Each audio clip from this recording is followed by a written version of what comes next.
And so we talked about active listening, and we called it listening to understand. Yes. Not just listening with the thought of, okay, now what am I going to say next? How am I going to deal with what they're going to say?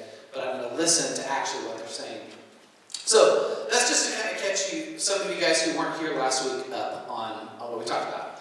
And then at the end, we gave you guys some sheets of paper for what? Questions. And let me tell you, you guys rocked it on the questions. Seriously.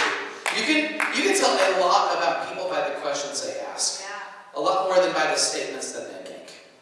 And so when I read those questions, I was like, wow, we're going places here. Yeah. This is good. That's good. So what we're going to do tonight is really look at one particular question, because there were like 27 questions, I think. Wow. Yeah, I think some people double dipped a little bit, which was totally fine. We said that was okay.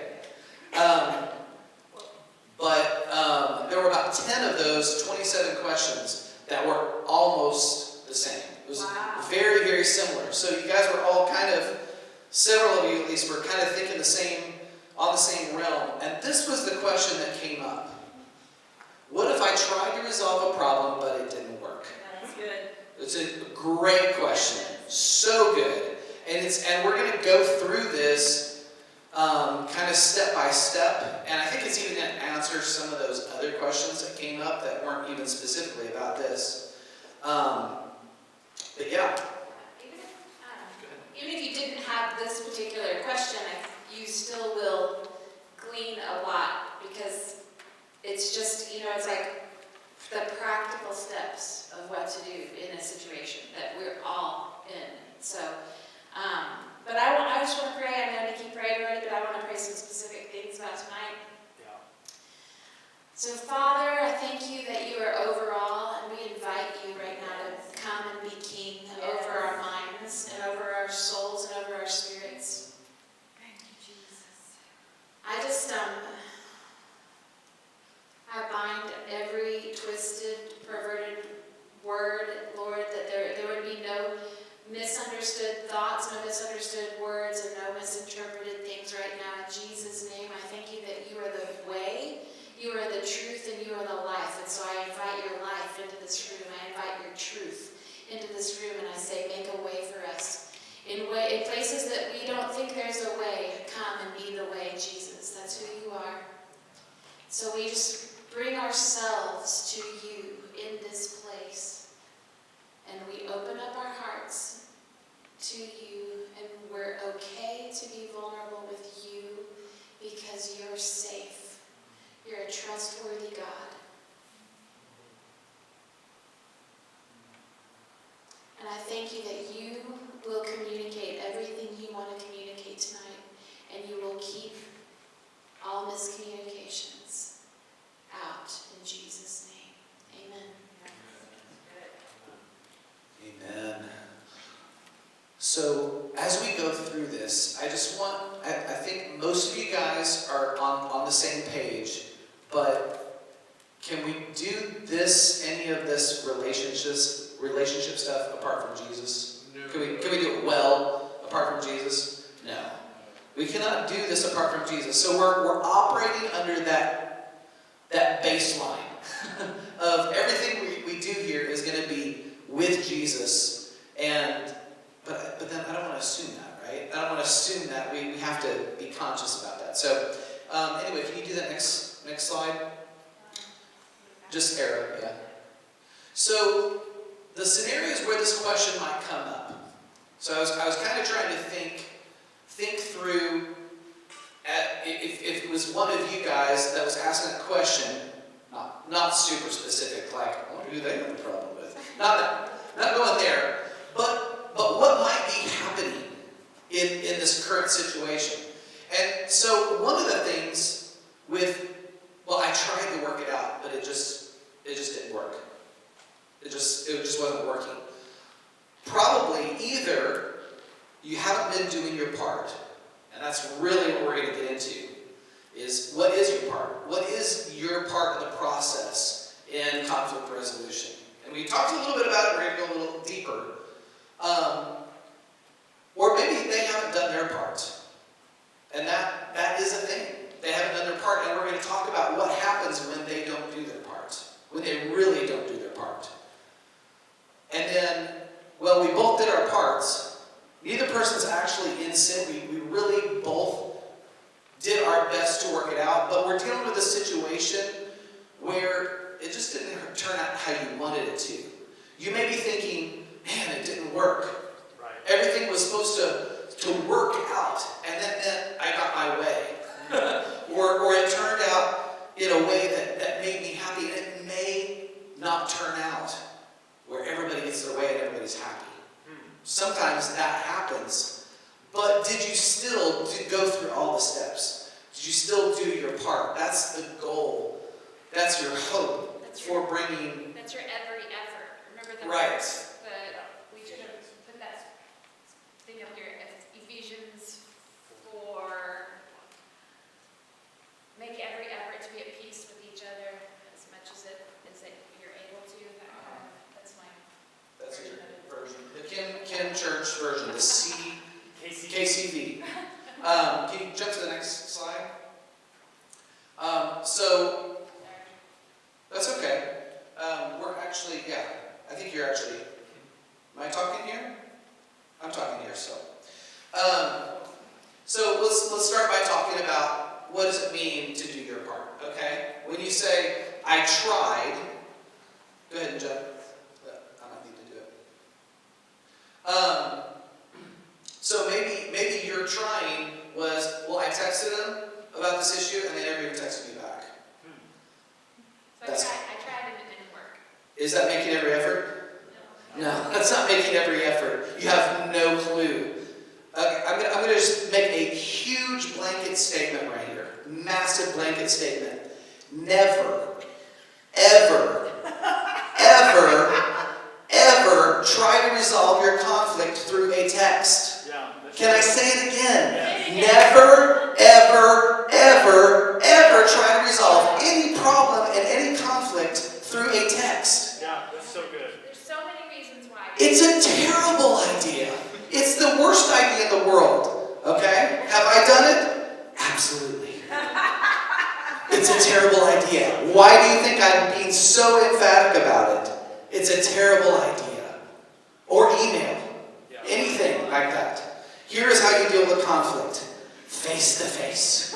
We don't have a conflict, by the way. That is how you deal with it. You get face to face with somebody. Lean into awkward. And lean into awkward. That's right. Lean into awkward. Okay. I think I just knocked that out of the park and it went, you guys got it. Okay, so you talked to them in person, but they actually didn't. So you can't talk in person and they actually still don't catch on that you were actually looking to resolve the problem. So it didn't go anywhere and then you just gave up. So it's like, yeah. Let me say why this would happen. Because, like, this was in so many of your questions. The other person has no idea what I'm doing, right? Because it's not supported in our culture. In our American high school culture, there's nothing for it. So people don't know how to do it unless they're taught how to do it. Right. And so if you, being taught how to do it, are doing all the steps and that person on the other end is like, okay, thanks for telling me. You know, like, that's not them being stubborn always. Sometimes it's, I have no idea what you're talking about, so, you know, like, Right. there's different ways they could react, but sometimes it's just a lack of awareness or understanding of how to work out a problem, or that you're supposed to work out problems. A lot of people don't even know that you're supposed to work out problems. So, And the Lord has made allowance for that. We're going to get into some of those steps. When you're like, okay, I really did it. I was super clear. I don't know why. I'm just drawn to your face here. It's her birthday. It's her birthday, that's why. Happy birthday, you get conflict. But like, I prayed about it ahead of time. I'm coming to her with humility and grace and love. And I'm like, hey, I'm being really clear and saying, hey, there is an issue that I really need to talk to you. And I want us to resolve this. Because I want us to stay in a relationship. I want us to be okay. I want us to work this out because I care about you and I care about our relationship. Like when you've been super clear, and it's still, she still just doesn't get it. Sorry, still doesn't get it. Then God has even made a way for that. What? Can you believe it? There is still a way. You can notice it? This is not that way. But This is not we'll that get to that later. Okay, this is not the way. Yeah, sorry, that did sound like a setup, didn't it? So, or maybe you just got halfway through this process that we're going to get to, and then you're just like, you know what? This has been going on for months now, and nothing is resolved, and I've just lost hope, and I quit. And you may be like, wait a second, months? What are you talking about? So I've been working with a couple of people that we're on like step 2, and we've literally been going for like 6 months. I know, but they're going to get it later. Like we've been working on, I'm just saying that this isn't like well, I tried to have a conversation. Like you might be like, well, I texted them, they still didn't hear me, so I'm done. Right. Okay, we know that's, okay. But no, I had a serious conversation with them. And they still were like, didn't, they just either blew me off or whatever. No. Keep pursuing love. Make every effort. Make every effort. So, you keep pressing in. So when we're talking about step 1 and step 2, we're not talking about, Don't hold it on the bottom of the receipt. oh, is that what it is? Who's doing that? It's the raccoons.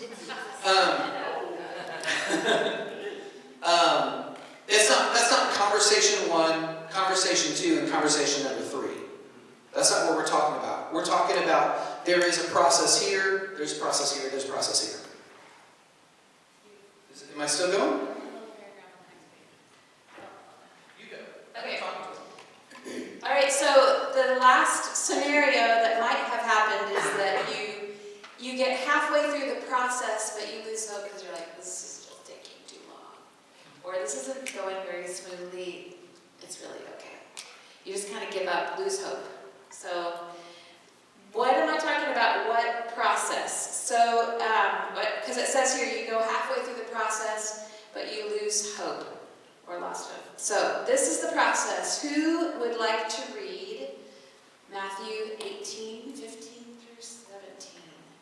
Who'd like to read? Andrew, you want to read? Just read out loud. If another believer sins against you, go privately and point out the offense. If the other person listens and confesses it, you have won that person back. But if you are unsuccessful, take 1 or 2 others with you and go back again, so that everything you say may be confirmed by 2 or 3 witnesses. If the person still refuses to listen, take your case to the church. Then if he or she won't accept church's decision, treat that person as a pagan or a corrupt tax collector. Okay, thank you. That's good. Thank you. Okay, so there are 3 steps in this verse. Who can figure out what is step 1? And Josiah? Go to them privately. Andrew, what's step 2? Go with 2 or 3 others. And what is step 3 in this verse? Toby? Go to church. Ignore them and never talk to me. What is it? Bring the church in. Okay, bring the church in. All right. So, by the way, these are Jesus' words, right from in Matthew 18. It's Jesus speaking, and he's like giving. It's kind of like in this whole section of kind of parables, kind of just general instructions about life. And so, anyway. We're going to break these down into steps that make sense to you, because number 3 seems really drastic, but we're going to talk about what that means in context. So this, One other thing too, like this is, we're going to be talking about it in a larger sense than just if another believer sins against you, because this really can apply to, I've got an issue with somebody, I need to go and apologize to somebody, it's like you can apply this, the principle of going privately go bring another person with you and bring it before the church to a little bit wider audience the way we're talking about it. Does that make sense? To a wider set of problems. Can you say it more clearly? I think they'll catch on as we talk. All right, so step number 1, go privately to the person. This is what we talked about last week, leading into awkward. Have the hard conversation. That's what we mean for lean into awkward. Like, this is really hard, but it's worth it. So that's why it says decide your relationship is worth it. Yeah, that's so good. It's worth being uncomfortable. It's worth making them uncomfortable. It's worth working through the hard things to get to peace on the other side. Okay? So that's what this whole big step number 1 is. But we broke down step number 1 into some sub-steps. Okay? So when you're going to that person, start by praying first. And this would be like, get your own attitude in check with the Lord. Yeah, that's good. Okay? That's huge. Because a lot of times, like the way we come to someone determines how it goes. You know, if we come like, I have a problem with you, okay, that's not going to go very well. Right. Okay, so that's what B is. Go with humility and pre-forgiveness. What do you mean by pre-forgiveness? Yeah, it's just come being ready to forgive. Come already ready to forgive, and because how do you actually forgive somebody? What's your reason for forgiving somebody? Because Jesus forgave us. So that's why when you say, well, I know you didn't really mean it, so I forgive you. Have you actually forgiven somebody at that point? No. Not really. Just justify their What you did is you justified, like if I was like, Toby, I know you didn't really need to run into my car. But, so I forgive you. I know it wasn't, you know, so what I did is I justified his behavior. It's not a bad thing, I guess, but I didn't actually forgive him at that point. So, forgiveness only comes through the blood of Jesus. So that's why we can come with pre-forgiveness. That's so good. So it's like, this is all about you before you get to them. A and B are before, okay? C is what we already talked about. Go to them in person, okay? Then when you get there, start out by being clear with your goal. Declaring your commitment to the relationship. We talked about this some last week. So you start out because, first of all, they need to know what this conversation is about. Second of all, they need to not feel threatened that your friendship is about to crumble before, you know. If you guys are already friends and you're working through this as friends, they need to be reassured. You both do. It'll help you, the one who's coming with, you know, the issue. And even if you're not friends, you can declare your commitment to them as a person. You know, Yeah. you can say, I care about you as a person, and I want to see your best. And so, Yes. Does that make sense? Yeah. Okay, and then the next part of this is when you're having this conversation, you're talking, but when it's your turn, when you're listening to them, listen to understand. Okay, don't think this is all up to me. It might even be good to ask questions. Like we could have put a lot of sub-steps here, how to have this conversation. Like, ask a question, is that what you mean? Can you help me understand why this happened? Or is that really what happened, or am I misunderstanding it? So you're trying to get understanding, because remember, you're coming to the problem out here, you're coming to it together. You're not coming to the problem. Does that make sense? They're not your problem. You have a problem, and you're going to come at the problem together. Yeah, that's huge. That's so big. One of the things I learned, and this is a parenting thing, but it totally applies. I found that when I would walk in on my kids doing something stupid, I'd be like, why are you doing this? What I'm doing is I'm setting my kids up at that point to justify their behavior. Right. When you ask the question, why did you do this stupid thing? Or why did you hurt me? Or why whatever? what I'm doing is I'm asking them, can you please justify your behavior to me? That's not a really great place to start a conversation. Yeah. So I would stay away, this is just a very specific thing with wording. Stay away from why did you? Just start with, can you help me understand? Can you help me understand what's going on with this situation? Did they ever say that? I don't think so. Well, maybe actually. That could have happened actually. But because what is your goal? Let's go back to D real quick. Your goal is what in all of this? What did you say? I said to be right. To be right, exactly. You want to prove that you are right and that they are wrong. Is this true, Andrew? No. It's not true. The goal is not prove I'm right and you are wrong. The goal is I want to restore relationship here. Yeah. I want to get us back together here on the same page. Restore relationship. So if you can keep that in mind, and that is hard, guys, that is hard. Like, we're not talking about something that's easy. That is hard, especially if you're in the middle of it. And they're not going to do it perfect either.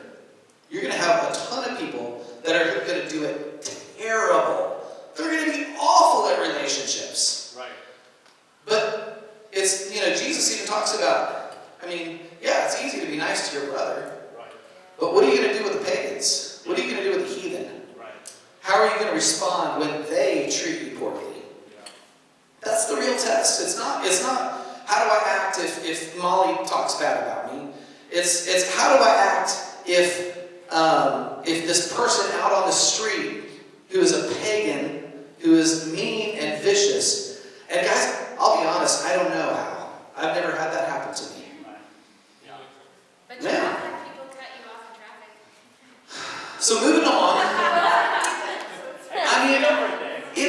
it's how are you gonna act when you have that person out on the street? Because this what we do here, how I treat Andrew, how Andrew treats me, this is the easy stuff. I shouldn't say it's easy. Because it is hard. It's hard to deal with Andrew. No, I'm just kidding.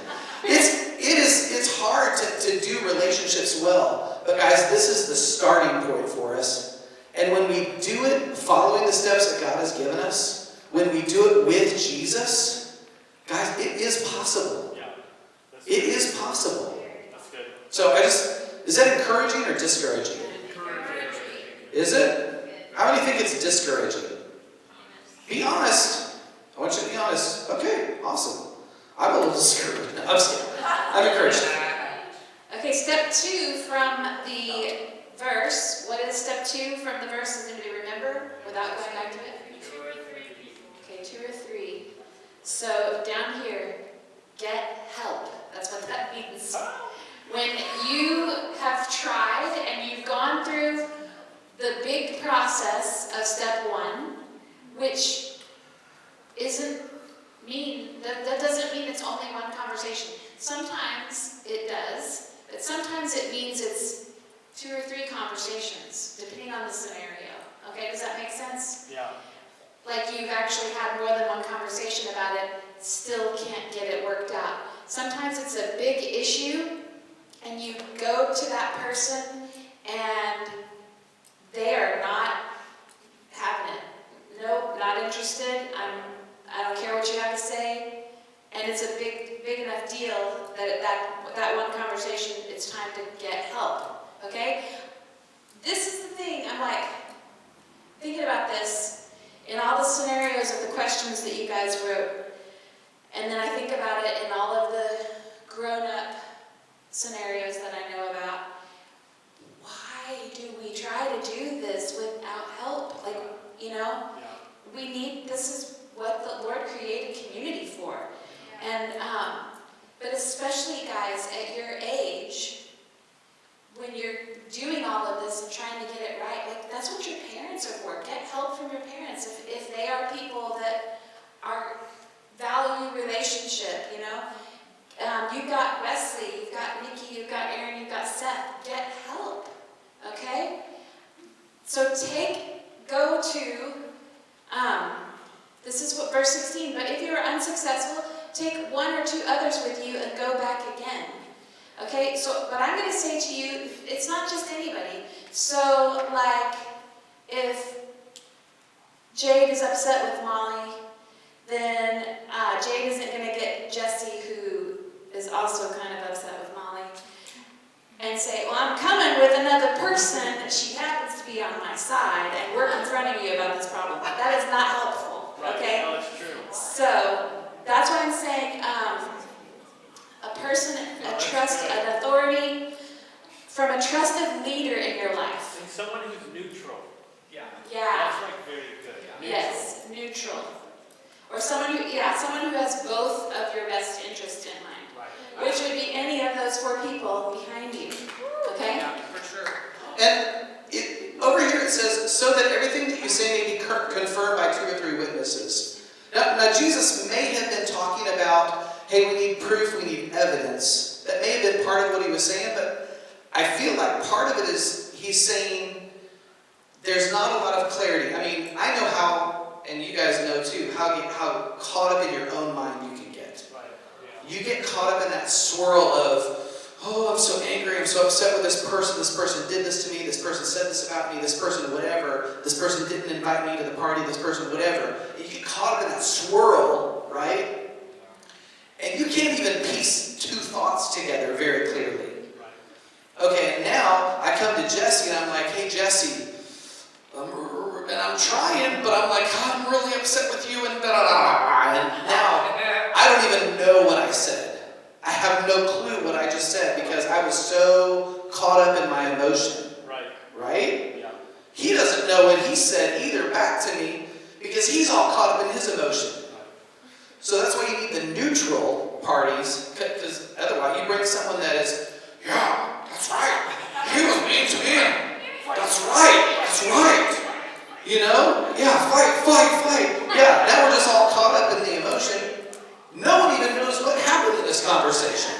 Like, we should have recorded this thing because nobody has a clue what happened. So we have this for the moment, not just so we can look back on this later, but in the moment, hey, wait, I'm just here as a witness. But what I'm hearing you say is da-da-da-da. What I'm hearing you say is this. Is that clear? Is that what you're trying to say?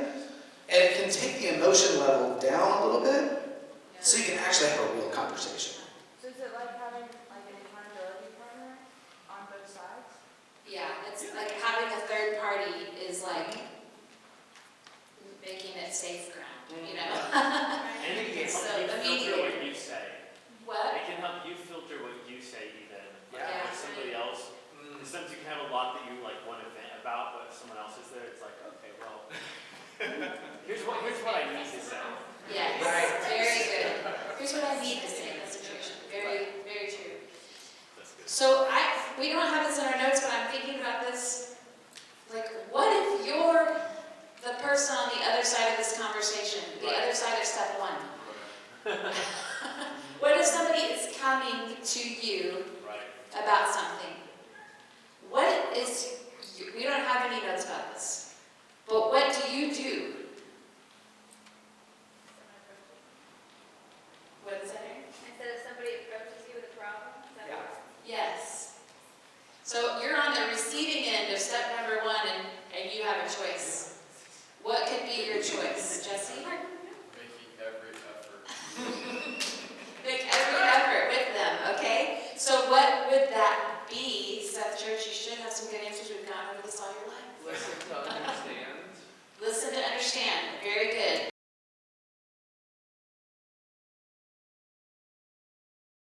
That's why we're saying there's not a blanket statement. I wanted to say one other thing. So you've worked through all this stuff, and you've gotten to the excommunication from the church. Someone has been kicked out of the church. Whew. I mean, this has taken a long time and a lot of whatever to get there. What does Jesus say at that point? If he or she won't accept the church's decision, treat that person as a pagan or a corrupt tax collector. Now who's talking? Who did I tell you? Jesus. And How did Jesus treat the tax collectors? Oh, crap.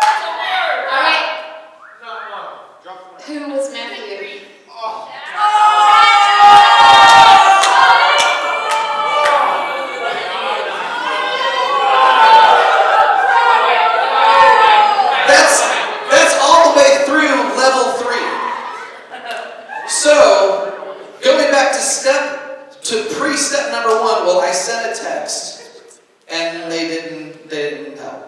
They didn't do anything. Okay? Jesus says, go all the way through this, and then I want you to treat them like I treat Matthew. Okay, now, I mean, he is saying it's serious. He's not winking at sin. He's not winking at issues. And he's saying take this stuff seriously. But he's making every effort to be one with each other, right? Okay, how are we doing on time? We're almost past. So, Levi and Jesse, they did such a good job last week. We're gonna give them another prize. Round two. Hey, by the way, we have a little take-home sheet for you. We have a little take-home sheet for you that we want you, and it's got a little assignment at the bottom of it. So if people are having to leave, I want them to make sure you guys want to make sure you guys have this sheet before you leave. So grab it before you leave. All right. So here's the issue. Levi was in a coffee shop hanging out. I'm sorry. He was just kind of hanging out, and he was on the phone with somebody, don't know who. And Jesse walks in kind of behind him. Levi didn't see him, but he hears him. And he's like, man, Jesse, you know he doesn't even play tennis well. Listen, I was at one of his matches. He wasn't even that good. I mean, I know he's been winning. I know he's been winning these like championships or whatever, but how? There's no way. He must be paying off the line judges or something.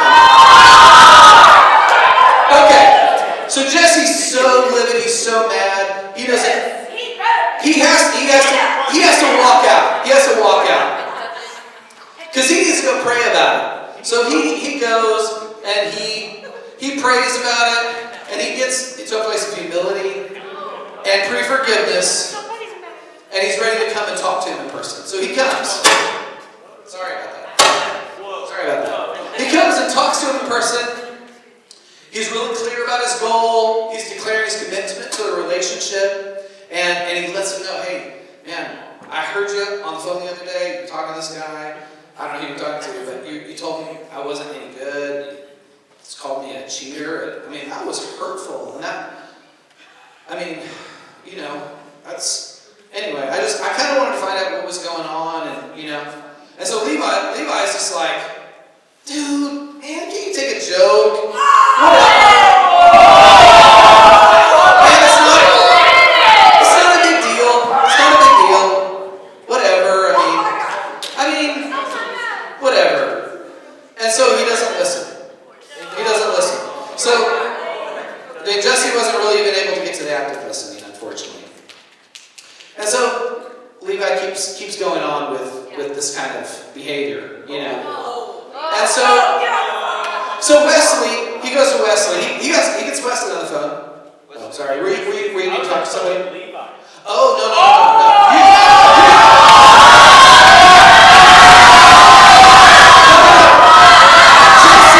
Jesse comes and gets Levi. Jesse goes to get Levi. Jesse goes to get Levi. Wesley. Jesse goes to get Wesley. He's like, hey, explains the situation. Can you come and...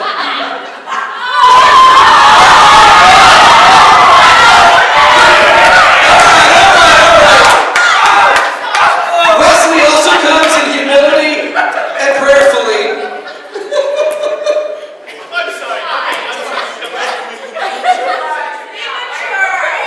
It's out of control, guys. It's out of control. All right, here we go. All right, resume. Are you guys okay with it? Yes, sir. Okay. Resume the television show. All right. So Wesley comes and he's like, hey, Levi. So Jesse was telling me about the situation, and I just wanted to hear from you your thoughts about it. What can you explain to me what's going on about this issue and this phone call that you had with somebody? Are you is that something that you've been doing? Have you been talking badly about Jesse? And so he's like, well, I was just kind of kidding around, and he's maybe a little bit more whatever, but he's just like, doesn't really own it. He's not repentant. He doesn't And so they're like, hey, listen, this is really important. You need to, kind of own up. And, Wesley's given him some instruction in it, and it's important for you to kind of own up to this thing, but Levi's not having it. Levi's just like, no, I don't think I really did anything wrong. It's not, I think this is Jesse's issue. This is not my issue. And if he can't take a joke, that's up to him. Whatever. I can say whatever. I can say what I want to say. It's not up to you. So I'm really sorry, but I know you're not this way. Okay, all right. So he kind of walks away from the situation. So they go and play tennis, and Jesse beats him. He's like, okay, so a validation. And then they go and they get Marcy. And Marcy comes in, and she comes and she tries to, and that's what's going to happen right here when you bring someone else in. It's like, oh, wait a second, there's somebody coming with a little more authority, and maybe this is more serious than I thought. Maybe just joking wasn't what I should have said the first time, or the second time. And so he takes it a little more seriously this time, and he's like, okay, what do I need to do? I get it, and he's repentant. He's repentant this time. I didn't want to kick him out of the church.